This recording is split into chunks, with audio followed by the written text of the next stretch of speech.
ज्या धर्मानं आम्हाला नाकारलं, ज्या धर्मानं आमच्या सावलीचा विचार मांडला, ज्या धर्मानं आम्हाला गावाच्या बाहेर ठेवलं, ज्या धर्मानं आम्हाला वरून पाणी वाढलं, ज्या धर्मानं आमच्या आया बहिणींना शिकायची संधी दिली नाही, बोलायची संधी दिली नाही. मी तर बसलेल्या महिलांना विचारतो, तुमच्या पाठीमागच्या 4 पिढीत कोण कलेक्टर, डीआयजी, डीएसपी, एमएड झालाय का?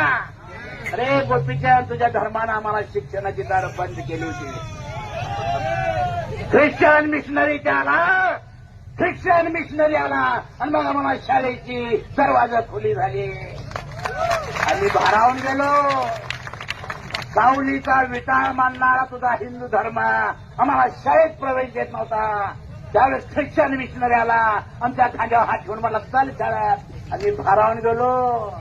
अन्नासाठी तुकड्यासाठी धर्मांतर नाही केलं, सन्मानासाठी आम्ही धर्मांतर केलंय, स्वाभिमानासाठी आम्ही धर्मांतर केलंय.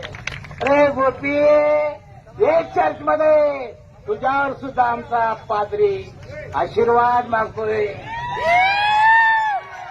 गोट्याला चांगलं यश येऊ दे, पुढच्या इलेक्शनमध्ये चांगला निवडून दे असं म्हणतोय आमचा पादरी. म्हणतो की नाही तू ठोकायची भाषा करतो, कुणाला सांगतो ठोकायचं? माग ठोकणारी माणसं होती आणि ही कन्वर्ट मांग मारायची. ही काय इंग्लंडहून आलेली नाहीत. लालबड कोण आहे का तिथं? काही इकडे नक्कीच आम्ही आहे. काय मालक आहे. 700 किलो जनावर 5 मिनिटात सोडणार.